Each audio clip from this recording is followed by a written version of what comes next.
Automatic coffee machines, they make cafe quality coffee specialties like lattes, cappuccino, espresso, coffee, and more incredibly convenient. And flavor-wise, there's really nothing better or more economical in the long term than using whole beans ground fresh for every cup. Hey coffee lovers, Mark here from Whole Latte Love. If you're a new owner of an automatic coffee machine, congratulations on taking your coffee experience to the next level of convenience and quality. Now, I want you to get the best possible results from your new machine, so I'm here to help you with some simple advice to get you there. We'll talk initial setup, including water quality.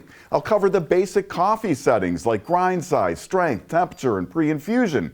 Then milk systems, how to use auto frothing steam wands up through one-touch machines with detachable carafes or tube feeds. You'll learn how to program and customize drinks. I'll cover basic maintenance to assure years of reliable service. I'll have a whole bean coffee recommendation, and I'll finish up with my not-so-secret recipe for a delicious long red eye. It's my favorite drink, loaded with flavor and, of course, an extra caffeine kick. Nothing makes it better or easier than a bean-to-cup machine. Before we get started, I want you to know myself and everyone here at Whole Latte Love is here to help you if you need it. Use a link up here to get to our support wiki. It's loaded with product manuals, in-depth videos, usage tips, and maintenance info. Have a specific question? Use the comments and ask away, or talk to one of our coffee pros by phone, chat, or email. Contact info for that's down in the video description. Once you have your machine out of the box, all you really need to do is rinse the reservoir, fill it with water, and add some whole bean coffee to the hopper. But before you go that far, let's talk about water quality. Most machines will come with a simple to use water hardness test strip. Following directions on the strip, just dip it in the water you'll use in your machine. Once you have the hardness reading, go into the setup in your machine and enter the hardness value. With that information, the machine will alert you when it's time to descale. When you heat water that has minerals, scale will form and can cause deposits inside the machine which affect performance. Now, if you use a filter as specified by the manufacturer, you will not only get better tasting coffee, but you can extend the time between descaling maintenance. And with most Jura machines, use a filter as directed and you will never need to descale. So using a filter is highly recommended. If you don't, that's okay. Just make sure to descale your machine when alerted. If you are using a filter on most machines, there will be a section in the menu system to tell the machine that you are. Depending on the type of filter you are using, you may need to prime it, so check directions on the filter's packaging. To prime most, it's just a soak in water to displace air in the filter. When you turn the machine on for the first time with a full reservoir, it will prime and rinse the internal water circuit. After that, it's ready to brew. Before adding beans, make an initial grinder adjustment. If you'll be doing mostly espresso or milk-based espresso beverages, set the grinder to a fine setting. If you'll be brewing mostly longer coffees, use a coarser setting. The basic rule here is the more water through the coffee, the coarser the grind. With a grinder set, add some whole bean coffee to the hopper and press a coffee beverage button. Expect the first few brew cycles to produce a weaker beverage as the machine self-adjusts based on the beans and grind setting you are using.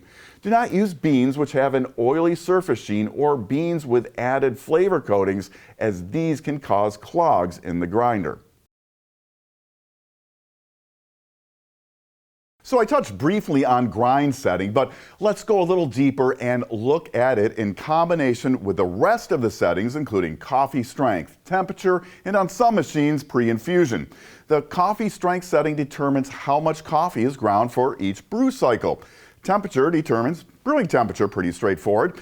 And on some machines, you will have pre-infusion, which I've also seen called taste. Pre-infusion briefly wets the coffee and pauses for a moment prior to the machine applying full brewing pressure to the coffee. This helps extract more flavor from the grounds. So how to set those controls? Well, it's really pretty easy. Coming up, I'll have a couple of reference graphics. The first has some basic starting points depending on the type of beverages you make most often. The second has some basic information on how each control affects flavor, so you'll have a really good idea how to adjust the controls to change flavor based on tasting. Let's take a look. If you'll be making mostly espresso or milk-based espresso drinks, I recommend using the finest grind setting, the highest coffee strength setting, highest temperature, and turn pre-infusion on. If doing mostly longer coffees, use a medium coarse grind setting, medium strength, medium temperature setting, and pre-infusion on. If you're kind of split down the middle doing both espresso and long coffees, start with a medium fine grind, high strength, high temperature, and have pre-infusion on. So brew a few coffees, taste them, and here's how each setting can be used to adjust flavor. For grind size, it's usually set fine for espresso and medium coarse for longer coffee. Finer grind extracts more solids from a coffee. That's desirable in a short espresso, but can cause bitterness in long coffee. Most people will set the grind once and rarely, if ever, make a change. The basic rule with grind size is if flavor is sour, grind finer. If flavor is bitter, grind coarser. One caveat to that, if changing to beans with a different roast level with everything else being equal, grind a little finer when going to a lighter roast and a little coarser if going to a darker roast. Your coffee strength setting doesn't have much of an impact on flavor, but does affect the depth of flavor and body. So this one is intuitive. If flavor is too strong or mucky, turn down the strength. If weak or watery, turn it up. For temperature, it's simple. Use the normal, medium, or high setting for all brewing. If there's any tendency in temp, it's lower for darker roasts. The only time I'd ever consider using low temp is for a long coffee made from very dark roasted beans. For pre-infusion, it's generally going to help for most all brew methods, and it will help a lot for coffees that are relatively fresh from roast. Here again, the only time I might turn it off is for a long coffee made from a very dark roast. And if you have a Gaggia Academia or Babila, you've got flow rate control. Turn down the flow rate for espresso for a slower, deeper extraction, and increase the flow rate for long coffees to avoid over-extraction and bitter flavors. Milk systems take two basic forms. In lower cost machines, you may have an auto frothing steam wand. In higher end one-touch machines, you'll have a detachable milk carafe or a tube feed. Auto frothing wands require very little skill to produce good results. They have an air intake hole which injects air into the milk during steaming to create the froth. Just fill your frothing pitcher to just below the spout. Before placing the wand in the milk, turn on the steam to purge water from the wand. Then, with the steam off, place the tip of the wand below the surface of the milk and turn the steam on. Try and find an angle for the wand which causes the milk to swirl and roll. The roll that's going to help break up larger bubbles and create a finer froth. As the milk expands in the pitcher, you can stop the injection of air by lowering the wand deeper and covering the air intake hole. For finer latte milk, cover the hole earlier. For an airier cappuccino, froth, leave the hole uncovered for most, if not all, of the steaming.